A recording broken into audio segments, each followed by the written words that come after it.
Well, hello. Welcome to the program Agenda.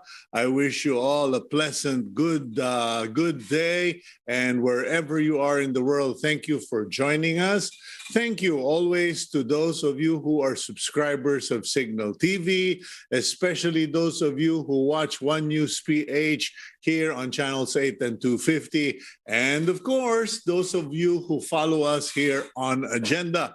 Today, we're going to have beastly discussions. Beastly. Usapang hayop ba? Mga animal? Hindi po. We are going to speak to two gentlemen who have dedicated their lives to agriculture. One has dedicated his life to agriculture, to farm animals, and another one is a returning guest because we couldn't hook up with him properly the first time around. You know, it's that animal guy, Matt.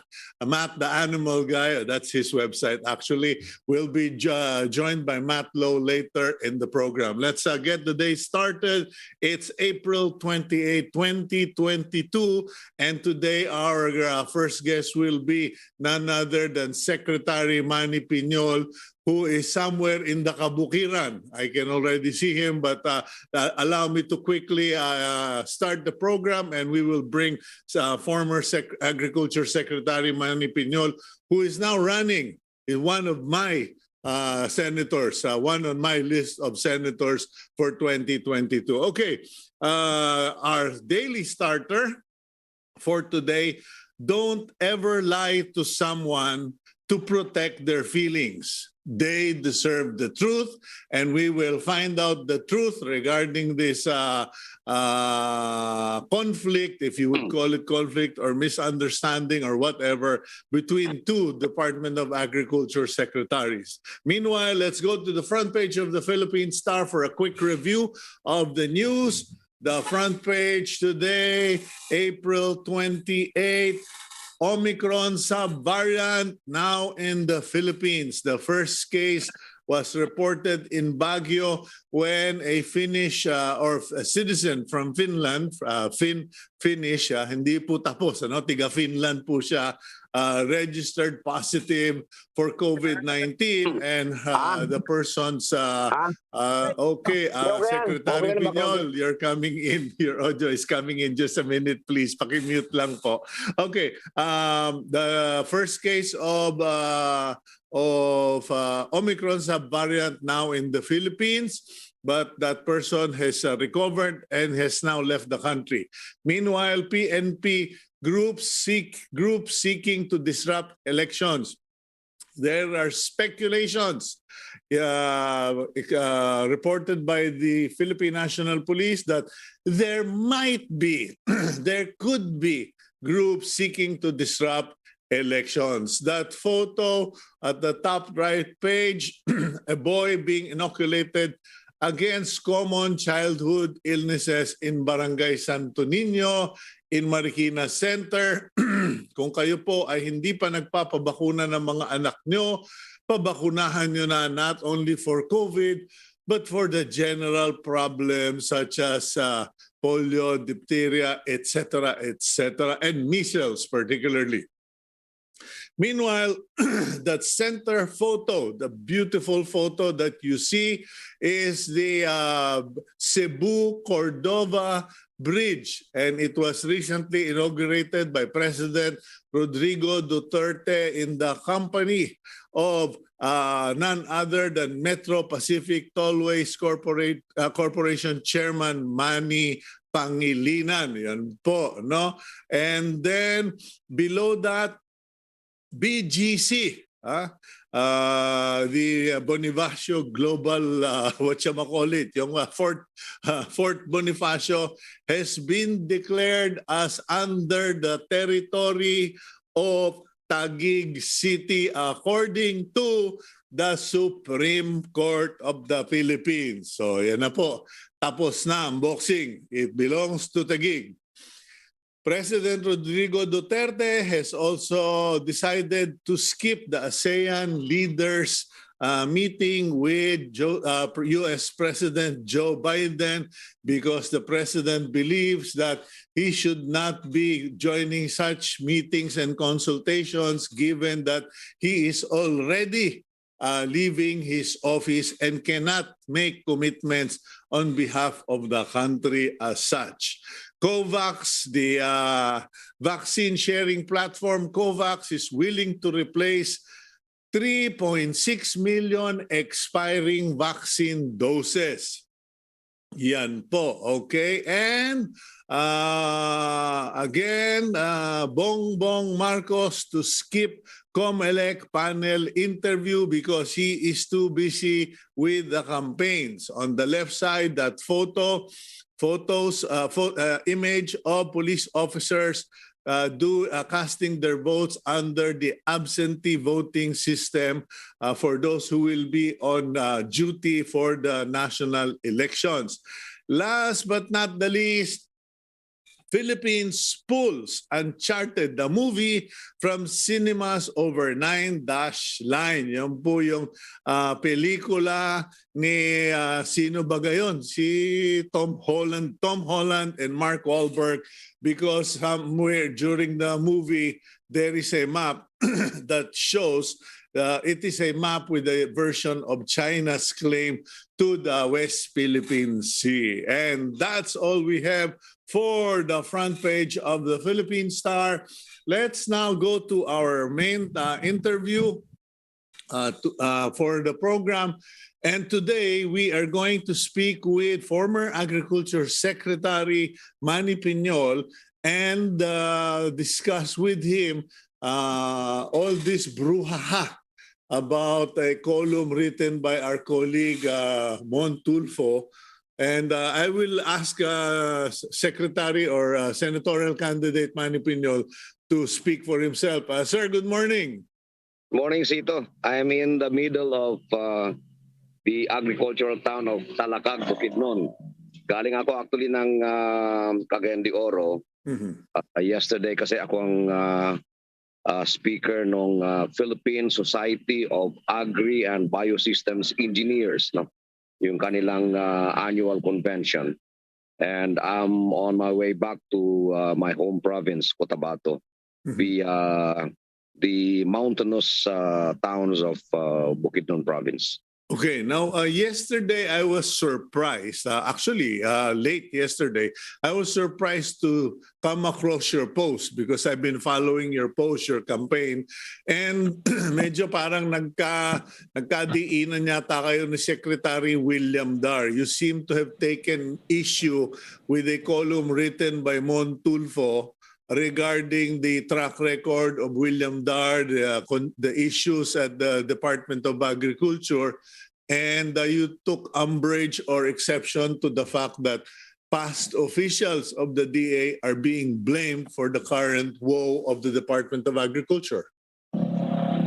Well, actually, Sito, hindi naman ako pikon na tao. Kanya lang, hindi naman yata tama yung ididepensa mong sarili mo tapos itatapon mo sa ilalim ng bus yung ibang kasama mo. Ang medyo unacceptable doon, yung statement na he is daw suffering from the problems caused by his predecessors, no? Isa lang naman predecessor niya ako na gumamit daw ng mga import permits yung mga sindikato hanggang ngayon, no? Ang problema diyan, not only is that a total lie, it's actually impossible, no, for an import permit to be used 3 years after its issuance. Because para sa mga uninitiated, ang import permit kasi is a one-use only document. Okay? Ibig sabihin, pag nag-import ka ng kambing, for example, one time mo lang pwedeng gamitin yan. In fact, specified kung ilang ulo ng kambing and so on and so forth. And there is an expiry period. So ang sinasabi nila, yung mga import permits na in-issue ko, ginagamit kayo ng mga smugglers. Hey, that's not possible. Because paano lulusot yan? Pirma ko yung naandyan sa dokumentong yan, kung totoo man yan. And ang Secretary of Agriculture si William Darna. So hindi kaya nga sabi ko nag-react ako eh. Sabi ko, tika muna, hindi tama 'to unang-una, hindi totoo. Number two, imposible na mangyari. At saka yung sinasabi nila na hanggang ngayon daw is trying to weed out corrupt officials from the DA. Hey, I stayed 3 years and 1 month sa Department of Agriculture. Walang alingas-ngas na nangyari during my time. Walang overpricing ng abono, walang questionabling mga importations, and so on and so forth. No? Not that I am better than them, but I'm an official na masyadong concerned actually sa tinatawag kong decency in public service, Cito. And I take pride of the fact that in my over 20 years of public service, I've never been charged with corruption. And I'm the only secretary of President Duterte who voluntarily submitted himself to a lifestyle check by the Presidential Anti-Corruption Commission and the Anti-Money Laundering Council to prove that I have not made money as a government official, money that I could not explain.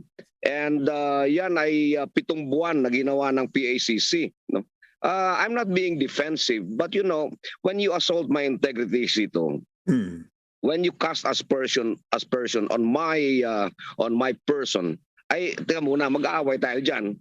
Kasi hindi naman ako nakikialam sa inyo eh. Liwanagin lang natin, Sek, you are referring to other people kasi baka may mga viewers akala tayo yung nag-aaway.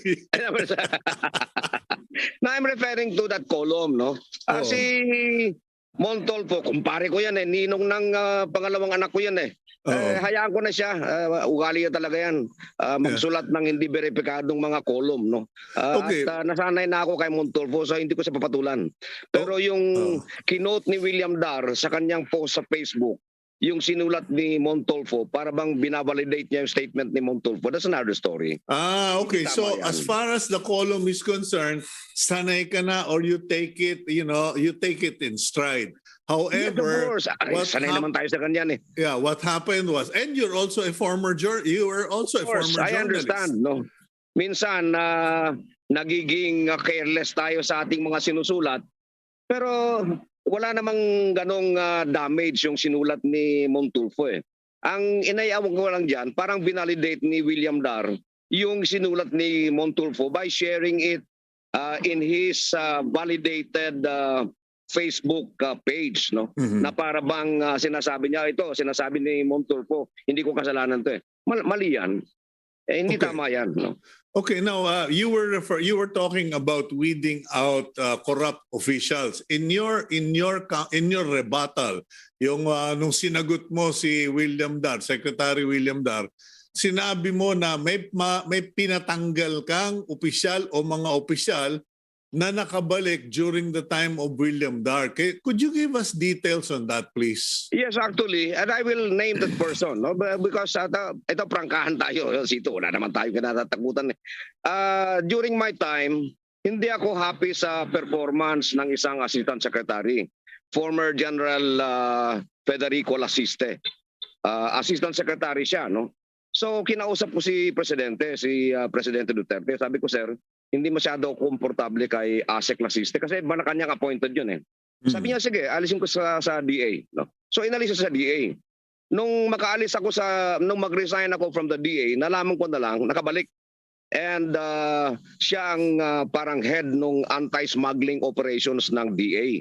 Okay? Now, ang tanong ko, paano nakabalik? No? Sinong napabalik sa kanya? And then meron akong validated report, Cito, no? Na meron silang nasabat na last year, December yata o November, na 200 container ng mga pinuslit na sibuyas dito sa Cagayan de Oro City Port, no? At bigla na lang nawala yung issue yun. Merong ipinakita na isang container na sinunog, pero hindi malaman kung ano ang nangyari doon sa at least another 199 containers out of the 200 intercepted in Cagayan de Oro City. Pangalawa, ang kine-question ko diyan, sabi ko, teka muna, bakit yung mga identified smugglers ng bawang at saka sibuyas who were banned from doing business with the Department of Agriculture during my time on orders of Cynthia Villar, the chairman of the Committee on Agriculture. Kasi nagkaroon ng Senate investigation nung panahon pa ni Pinoy, yung unabated smuggling of garlic and onion. In fact, tinawag itong garlic queen. No? So, nung panahon ni Cynthia Villar as chairman of the Committee on Agriculture, pinatawag niya ako. Sabi niya, eto yung mga pangalan na identified na involved sa smuggling ng garlic at saka onion. I want you to ban them from the DA. So I banned them. No? Ang problema, ngayon nakabalik. At dinig ko yung isa tumatakbo pang party list congresswoman. Yan ang irony of it all. No? At ang isa pang question dyan, yung isang kinuha niya na undersecretary, dating consultant ng mga importers. Now, how do you protect the farmers when you have as your USEC a former consultant of the importers? Secretary, matanong ko lang, no? Kayo ba, were you ever invited to the numerous Senate investigations regarding agricultural smuggling? No, I was not. But in one of our sorties, sabi ni Tito Sen sa akin, ni Senate President Tito Soto, at saka ni Senator Ping Lacson, sabi niya, oo nga pala, ba't natin di tawagin si Manny sa Senate investigation to shed light on this? No? And I could actually shed light on that. Yung sinisisi nila na mga DA officials daw under me na involved sa smuggling, hindi pangalanan nila. At saka ihabla, hindi naman yung puro tayo pasaring ng pasaring. Let's call a spade a spade. At kung totoong may ginawang kasalanan, di debanda natin. Ganun na naman kasimple yun, Cito. Huwag na tayong magsiraan. Kasi unang-una, hindi ko naman kayo urungan eh. Alam nyo, totoo lang, isa lang Cito ang pinaglalaban ko rito. Pangalan ko lang at saka dangal ko. I have not been charged with corruption. At wag nyo akong sirain sapagkat wala naman din ako nakikialam sa inyo eh. Noong inipit nyo ako, I resigned from the DA. O sige na, dyan na kayo. Bahala na kayo sa buhay nyo dyan. Pero nandito na ako, tahimik na ang buhay ko. Huwag nyo na akong siraan. Kasi unang-una, ang isasalpak ko lang sa mukha ninyo ay yung certificate ng Presidential Anti-Corruption Commission clearing me, no, saying that I have no hidden wealth. No? Wala akong tinatagong yaman at saka wala akong pera sa bangko na hindi ko pwedeng maisplika beyond the means na legal na earning it legally. Did I read right or baka naman naduling lang ako, sir, no? But did you not challenge Secretary William Dar to undergo the same process you submitted yourself to? I did kasi alam mo Bakit? Noon kasing iniintriga ako ng pangapakanan yung yung kalaban ko sa importation eh. Kasi 'di ba? Masyado akong hardline doon sa aking paninindigan na huwag bahain ng bigas ang palengke ng Pilipinas kasi tatamaan yung ating mga farmers. Noong ginawa ko 'yon, tinawag yung pansin ko. It was actually Senator Bongo who told me na hindi daw masaya sa akin ang mga economic managers. Kasi hindi daw ako team player. Ang sabi ko naman sa kanila, what do you expect from me? I'm the Agriculture Secretary. I represent the farmers. I have to stand up and tell you na itong measure na to masasaktan yung mga magsasaka. Don't take it against me. I-consideran ninyo na ako yung representante ng mga magsasaka. So nung medyo matindi na yung hidwaan namin, sinabihan ako ni Senator Bong ngayon, no? Sabi niya, sir, sabi ni boss presidente, kausapin mo na yung mga economic managers, hindi sila happy sa'yo. So kinausap ko si Secretary Pernia. Sabi ko, Sec Ernie, ba't naman kayo galit sa akin? Sabi niya, hindi kasi hindi ka team player eh. You don't support the decision of the group. Sabi ko, you have to understand my position. I'm the Agriculture Secretary. I represent the farmers. I protect their interests. But at the end of the day, if the President will approve the measure, I have to support it as Cabinet Secretary. And kasunod noon, umugong yung intriga na kumita daw ako sa importation ng bigas. No? Sabi ko, even if I issue a statement, Cito, denying it, self-serving eh. Hmm. So sabi ko, instead of issuing a public statement defending myself, I believe the best way for me to clarify everything is for me to submit to a lifestyle check para malaman natin na kinita ba ako, may pera ba akong hindi ko So ma-explain. in summary, Secretary, lumalabas, there was a disagreement, internal disagreement of cabinet members. Pero ang tumira sa'yo outside force, who you pertain to as smugglers, and tinrabaho ka by releasing black propaganda through media. I don't even think the smugglers were involved. Mukhang mga kasama ko din lang ang nagpakalat ng intriga eh. Aray ko po. Okay, pero balikan natin. Bakit mo hinahamon si William Dar magpa-lifestyle check? Hindi kasi instead of pointing blaming fingers on other people like me to defend himself, kung talagang wala siyang ginagawa, nakabulastugan, the best way for him to prove that is to submit himself to a lifestyle check by the Presidential Anti-Corruption Commission, which is actually impartial, exhaustive. Yung akin actually lasted for 7 months. Kasama yung Anti-Money Laundering Council. Pati yung mga rehistro ng motor na bulok na inuungkat sa akin, pati yung mga lisensya ng baril. Tinatanong ako, no? Ibig sabihin ganun ka-exhaustive. And since I was cleared, wala na akong dapat i-explica pa. Any innuendo or insinuation that I made money as a government official will fall flat in the face of this certification from the Presidential Anti-Corruption Commission na wala akong pera. In fact, biniro pa nga ako ni Dante Jimenez, the late Dante Jimenez, when he was chairman of PACC. Pagkatapos ng investigation, tinawag niya ako, Padre, sabi niya, tapos na yung investigation sa'yo. May malaki ang problema mo. Sabi ko, bakit? Hindi unexplained wealth ang kaso mo, unexplained poverty. Wala kang pera. Okay, well, you maintain your sense of humor. Pero matanong ko lang, anong pinag-uugatan nito? Kasi, it is one thing for a columnist to write his opinion. Maski na ako, may mga naiinis sa akin paminsan-minsan. Pero ano yung pinag-uugatan that Secretary Dar even has to defend himself? Is he under suspicion? You are well entrenched, or you have enough friends in the Department of Agriculture and in the sector. Is there a cause for concern for William Dar that he would go out of his way to defend himself?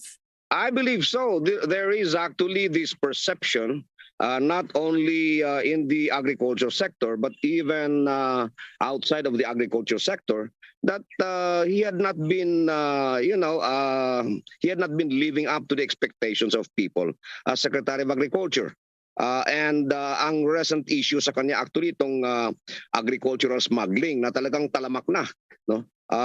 Can you imagine 200 containers ng sibuyas dadaong sa Cagayan de Oro, samantalang noong araw, noong nasa DA ako, pag may tip lang na merong papasok na sibuyas diyan sa Bureau of Customs sa Manila, kami mismo ni Sid La Peña ang gumagawa actually ng interception.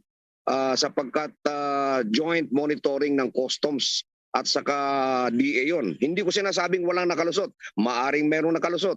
But hindi kami nagpabaya. And we were very vigilant. Okay, now you have been going around the country. I think ikaw lang ang bukod tangid, significant only one senatorial candidate that has based his campaign on education or educating Filipinos about the need to promote agriculture. Now, iba yung nakaupo ka sa trono doon sa Department of Agriculture, iba yung nakaikot ka na ng husto sa buong Pilipinas. What is the state of Philippine agriculture right now? Faced with the challenges na yung Indonesia nag-hold back na ng mga exports, etc. It's sad, Cito, no?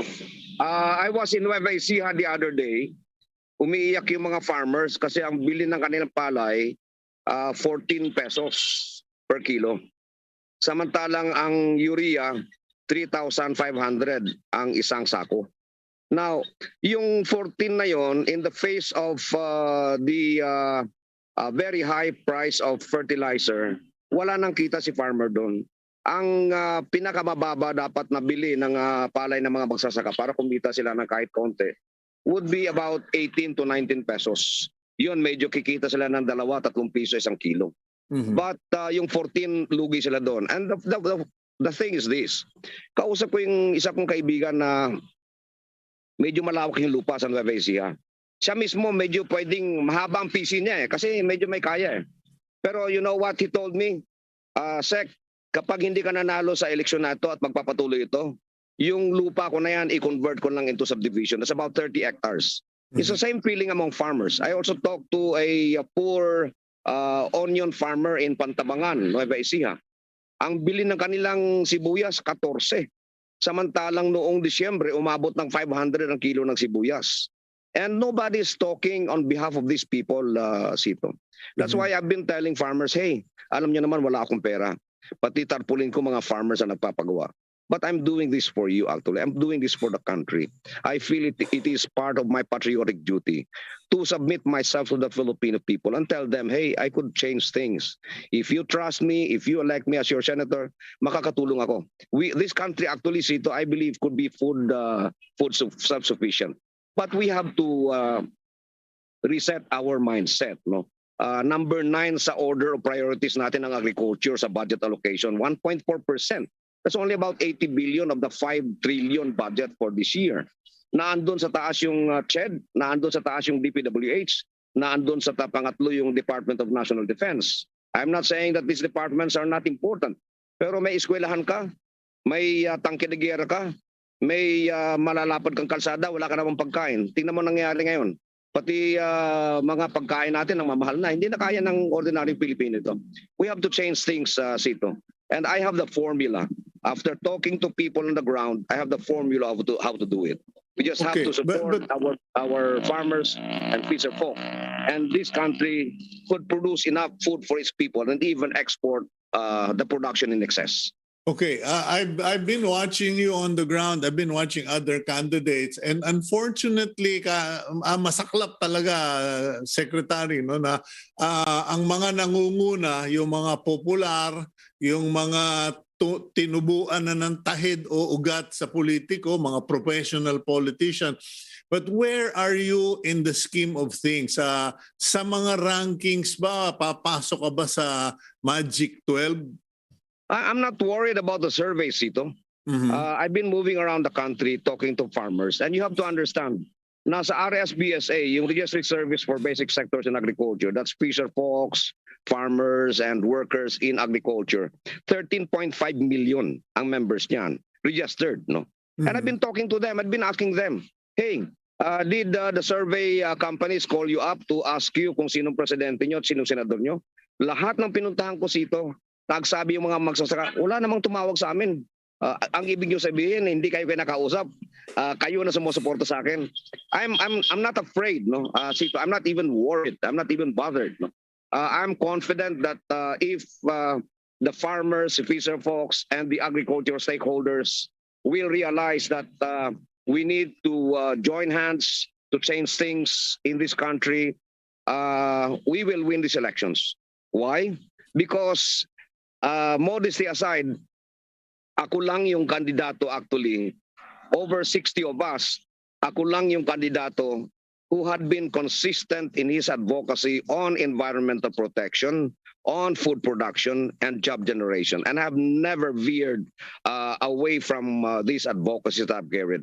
Consistent, and I have the constituency. Wala ako nakitang isang kandidato dyan na merong solid mass-based campaigning for him. In fact, yung mga farmers actually, ang iba sumisigaw sa Nueva Ecija. Sabi nila, solo boto. Sabi ko, wag, kawawa naman yung mga kasama ko sa partido. Iboto nyo rin, no? Kasi masama talaga ang loob nila. And they are really pained by the fact that even after the price of fertilizer had reached 3,500, wala pang pronouncement ang Department of Agriculture on how to address this problem, which will really affect productivity in this country. Okay, well, Secretary Piñol or future Senator Manny Piñol, maraming salamat for clarifying issues and thank you for being consistent in your advocacy for promoting agriculture dahil ako po ay takot na rin ako dahil baka biglang pumayat ako. Mapipilitan ako mag-jeta dahil baka wala na tayong makain pag ganito ng By the way, ganito. Cito, bago ka magsarado, Yes, sir. yung sa background ko, actually, ito yung Cavendish banana. Ito yung ini-export natin sa Japan. Did you know that it is it is cheaper to export bananas, to transport bananas from Mindanao to Japan than to bring lakatan from Mindanao to Manila? Yan ang isang problema na malaki natin, no? Sapagkat ang problema natin sa Pilipinas is not the lack of food, but the very poor positioning of food and very poor food distribution system.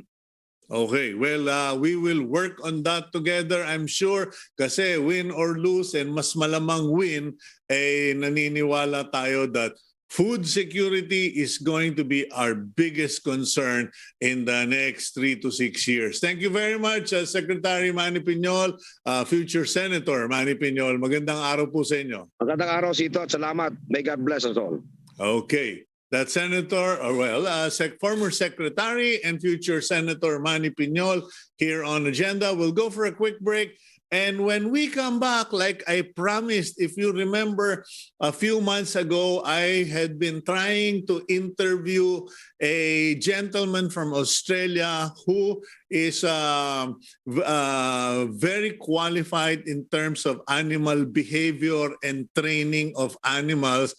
And we couldn't fix the problem until the last 10 minutes of the show. But today, we, as promised, he is making a comeback. So let's talk to him. We will come back with Mr. Matt Lowe in just a few minutes.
Welcome back to the program Agenda. Thank you for joining us. And before we start, I just want to say thank you to PLDT for their home fiber optic internet facility. And it is a very reliable facility for internet because it's what I use here in Kapasig, Capitolio when I'm in Lipa, Batangas, and also discovered that in the John Hay Manor, the manor at Camp John Hay, they have the same facility which allows me to do a program up there in Baguio at the manor.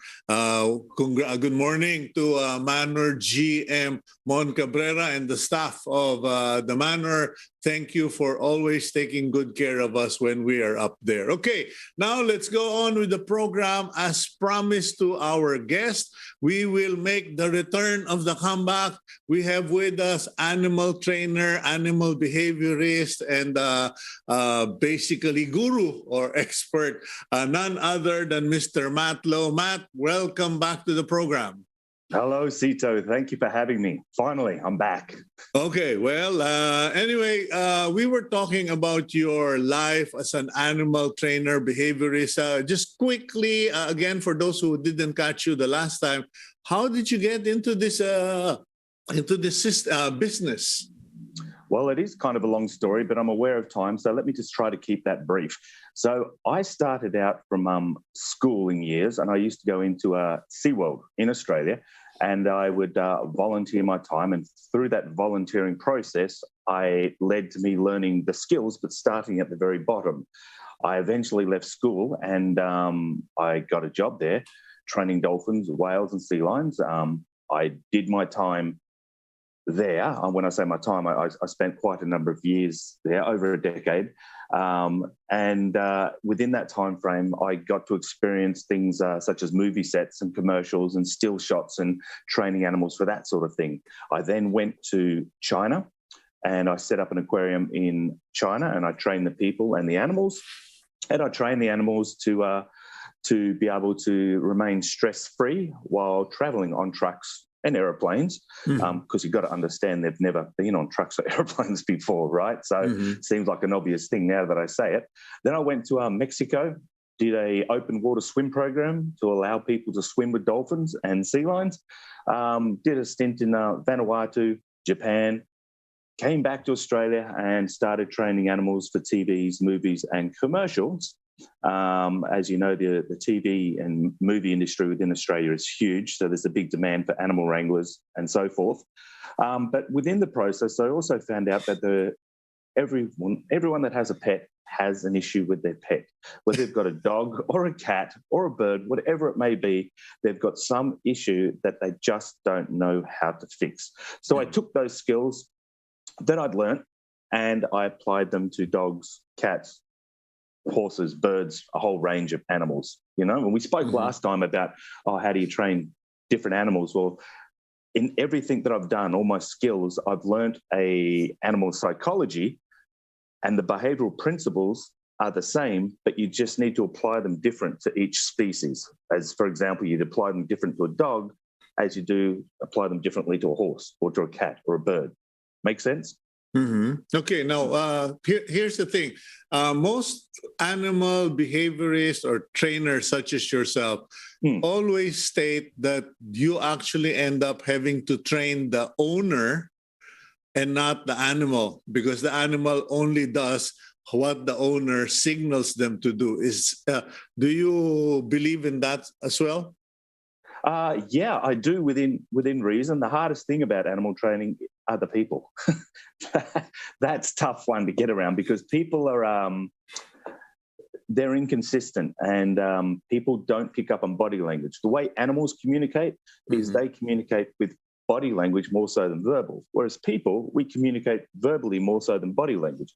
Of course, we can pick up when somebody's happy or somebody's angry in the room and those sort of things, but that's generally not our first language. Ours is verbal. So when it goes to training animals, people don't pick up on the little idiosyncrasies. For example, here's an example. Your dog runs out the door when you open the door. We look back at our dog, we see our dog sitting there, we open the door a little bit, something gets our attention outside, the dog sees an opportunity, and run straight out the door. Mhm. That's not the dog's fault. That's our fault because we weren't aware enough to be able to pick up on the body language of the dog. The dog's edging closer before it runs out the door. So they're the little, I mean, that's a very probably brief and poor example, but you get my point, is that people don't pick up on the body language or idiosyncrasy of animals as well as what they should. And that's where Okay. I come in. I teach them those sort of things. Okay, you have a weekend intensive training program, you have puppy program, you have runway training, where they wear, I suppose this is like animal fashion shows, if you would, or the That's right. animal is the accessory to the fashion model. Yeah, I got here in the Philippines from Australia, and I went to my first show where I was doing a hosting thing there, and they said an animal show. And my thought of an animal show was, they have a dog on their lead, they walk down, they say, look at this particular breed, isn't it lovely? He stands up, chest out. I thought that's what it'd be like. Mhm. No, they're wearing dresses and they got long eyelashes on and they got hats, and I'm like, Okay. what is this? What's going on? Let's stir up the natives a little. What's your take on dog owners who parade their dogs with diapers? I don't know. I can't wrap my head around that one. With diapers on. Well, I don't want to rattle too many chains here, but I think the dog should be trained to go to the toilet. They shouldn't be allowed to just go to the toilet wherever they like. You should be able to take your dog over to a tree, let it do its business, take your plastic bag and do it. Now, if you can't train that, well, probably dog diapers are a good safety net, no pun intended, of course. Mhm. But that's what I'd be thinking of. There'd be nothing worse than going through a shopping centre and an accident happens, and it'd be quite embarrassing. And what do you do? So it's definitely not my first preference. But then again, a lot of people that have pets, they just have no idea on how to train them. Okay. Well, thank you for that point, because it's a debate. It's some people criticize that that it's unnatural to put diapers around dogs, but you raised the valid point that if the dogs were trained properly, they could signal their owner that, hey, I need to do my thing. Kindly take me out. Yeah.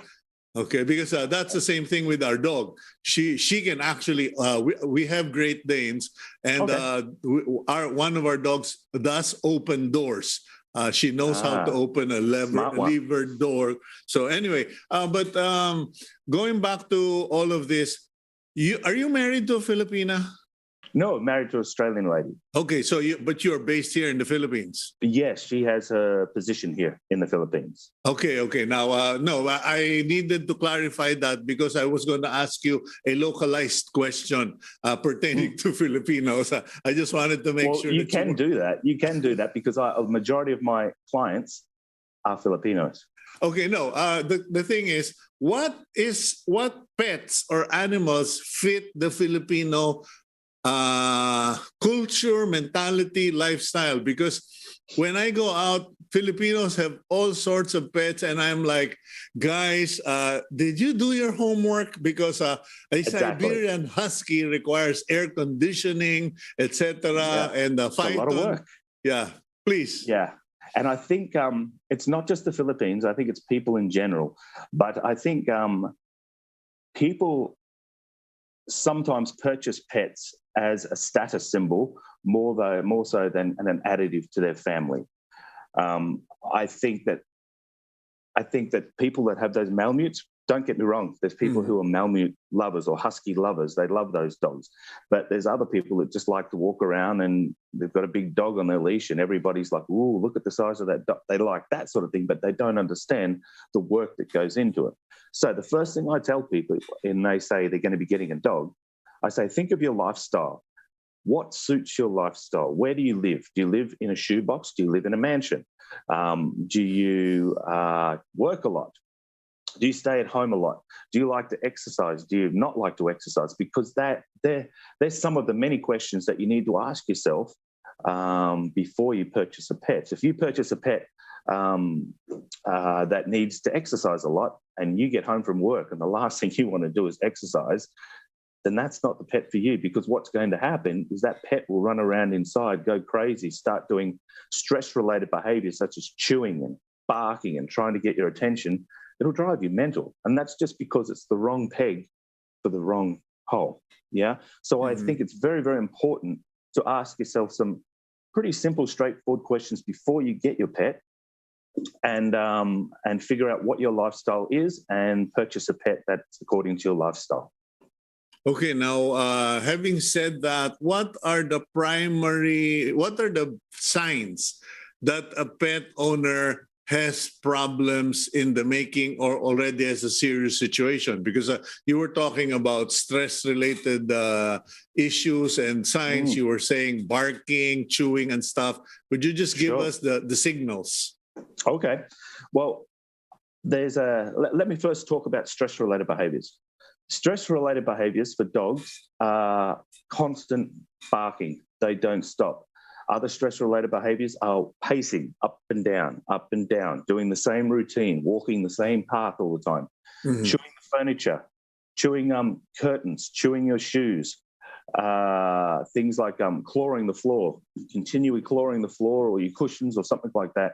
They're generally the biggest stress-related behaviors. There are other ones, but they're stress-related behaviors. Now, social issues, which is another problem, is dogs, for example, since we're talking about dogs, let's just say your dog gets up on the couch.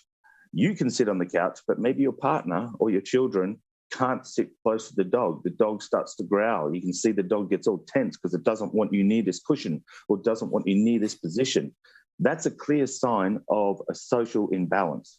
That dog thinks that it's the boss, or there's the boss, which let's just say it's you, Cito, and then underneath you, there's the dog, and then underneath that, there's all the family. That's the wrong pecking order. Or if you walk up to your dog in your kitchen and you can't take your dog's food away because the dog growls, all right, now we have a social imbalance. There's something wrong there. Okay, now we keep talking dogs. I guess that's a tendency to most talk people about the obvious. But what other animals have you seen in the Filipino household or other countries that are like these people are asking for? Because like when we first talked, I was about to adopt a hyacinth cockatoo that was apparently in bad shape. Beautiful. And I said, this is perfect. I'm going to talk with Matt Lowe regarding this. Unfortunately, I discovered that the bird was too far gone. And by the time we were going to pick it up, it had passed on, which, I'm relieved because the last thing I want is a dead bird in my hands. But what sort of pets or animals do you see in households that shouldn't be? Well, since you bring up the point about a cockatoo, most people have cockatoos as on their own as pets. And I get it. I understand why they do it. But again, people don't understand the social order of birds. Birds are never on their own, right? They're a flock animal. So what do we do when we get a bird? We grab the bird, we put it in a cage, we go off to work.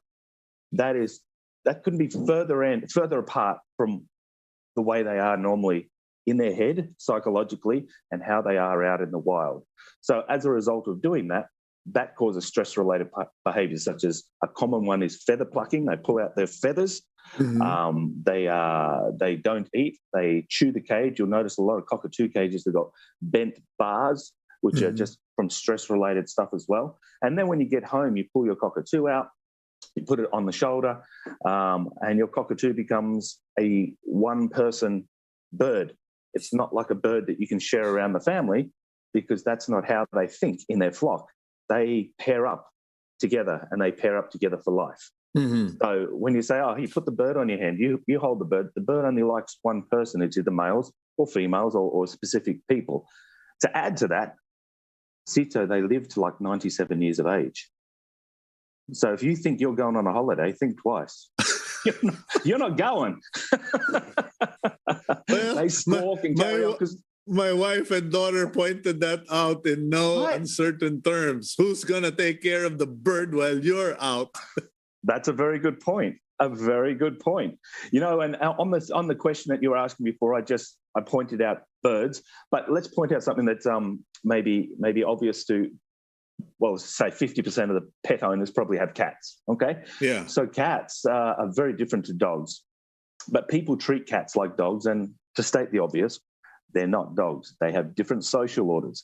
Have you ever noticed cats, they sit on the lounge and they love to sit next to you, and you give them a little bit of a pat and you start trying to pat them like a dog, and then all of a sudden they go mental and they reach up and try to bite you. You know, that's because cats generally don't like to be stroked for long periods of time. Okay, if you look at lions, for example, or big cats, when they're in a pride, they come close to the pride leader and they rub their head on them and then they flop down beside them. That's what cats want to do. They sit on the top of the lounge and they sit next to what they consider to be the pride leader. That's how they're comfortable. Dogs, they like to be stroked all day. Now, when cats are stressed, cats will urinate on curtains and on cushions and on the bed. They're urinating in areas where they think that they own. And the reason cats get stressed is because you move the furniture, you might get a new partner, there's a new child in the house, a baby, you've moved house, you've adopted another cat, there's a dog in the house that's new. Anything that's new, cats respond with a certain degree of stress. Now, let me point out, there's a big difference between stress and distress. Everybody has stress in their lives. Distress is a whole lot different. That's a whole new category. But stresses in people's lives and animal lives are fine. That's fine. It's up to us to recognize it and manage it. Okay, now, just so we're clear about it, Matt, I don't know if you conduct trainings in the Philippines, given you are an expat in the Philippines, etc. But how do people work with you or reach out to you? Because I know a lot of people, myself included, who should be undergoing training by you. I think I need. My daughter always says, "Oh, you want a cane corso? Huh? Oh, you want a mastiff? Well, go to school first." It's funny you should say mastiff. I had a mastiff just recently here in the Philippines, a big old girl, and unfortunately she's just passed away. She got to that age, but lovely dog. I love big dogs, and I love some of those. But in having said that, some of those dogs that people do have, and your daughter is right. You need a license to have a gun. You need a license to have a car. There are some breeds of dogs that you need to have the training and the qualifications in order to hold, because it's not dangerous to you, but it could possibly be dangerous to other people. You know what I mean? So in terms of courses, just to go back, when I was in the Philippines, I was running classes and courses, and I've still got those clients on board. And some of those clients, they do video, what we're doing right now. I do video training with them. Okay. Because, you know, with training, as I mentioned before, the devil's in the details. It's the little details. For example, if you go to feed your dog, for example, and you feed the dog some food, and then you're trying to tell your dog to sit, and your dog's not sitting. See my hand here? I've got the food here. Sit, because the dog's looking at the food. It's not listening to you. I put the food behind the back, tell the dog to sit, and the dog's like, what's going on? I'll sit. Then they get the food. I'm setting the dog up to succeed by limiting its focus, making the lines of communications clear. So I can do that over video. Okay, well, that's good to know. What about, and please forgive me, excuse me, I don't want to be, disrespectful if you get the point, but people, you know, you're a foreigner, big white man, you know, trained in SeaWorld, must be very expensive, cannot afford him. Well, you know, when I think it's not disrespectful at all. I think that's an obvious question. When you say expensive, you know, expensive compared to what? Compared to feeding your dog every day, compared to having to buy a cage to put your dog in, compared to, unfortunately, having to put your dog down because your dog is such an inconvenience in your house or to your neighbours. I mean, these types of expenses are bigger expenses than getting a 45-minute tuition out of me. And the skills that I give you are the things that you can carry on within your dog's development. And the reason I do 45 minutes is because your dog's belly is only so big. So you keep feeding the dog food, it gets full, and eventually it's not interested in doing anything more. Second of all, your dog's attention span is limited. So I've found from my experience that doing short, sharp sessions that are positively reinforced, I get a greater result than doing long sessions, making mistakes, causing confusion, having successes, making a mistake, causing confusion. I'd rather get 3 out of 5 positive than get 7 out of 10 wrong. You know what I mean? Yeah. Okay, Matt, so that people know how to get in touch with you, although I hinted at it at the intro, how exactly can people connect with you regarding this?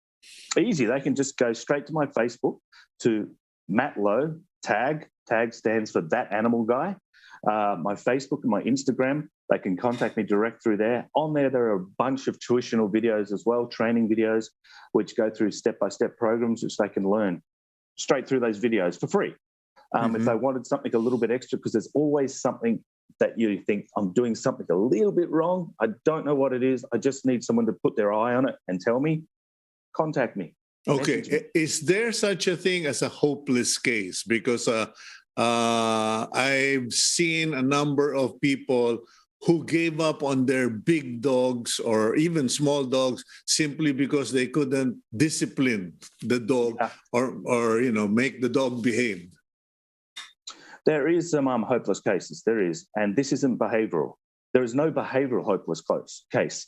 There are neurological cases, medical cases that you're not aware of where there is something wrong with the dog's brain. I've had a number of experiences like that, and it ends up being a tumour in the brain, and the dog's getting conflicting messages. But that's a medical thing, and that needs to be dealt with from a veterinary point of view.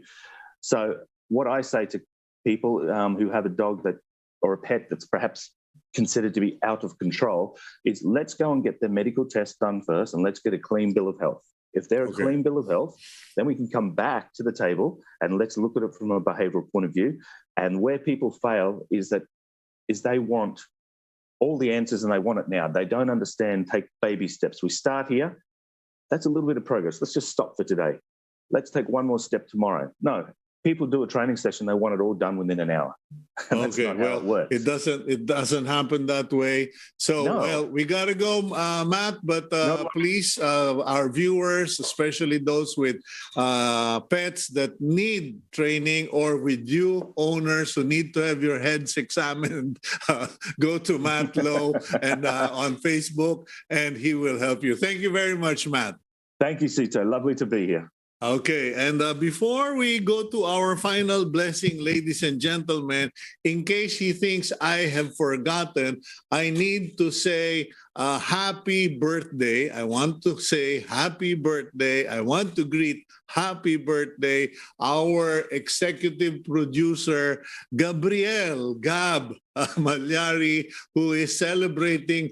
I will not say how old he is lest he takes offense, but Gab has been the linchpin of Agenga. He's the one who works out everything and takes all the hit when things don't go right. And we just want to say happy birthday, Gab, and our blessing for the week.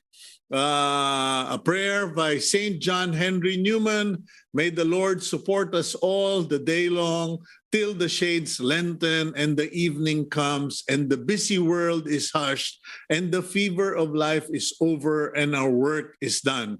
Then in his mercy, may he give us a safe lodging and holy rest and peace at the last. Amen. That's today's agenda. Please keep it here on One News PH.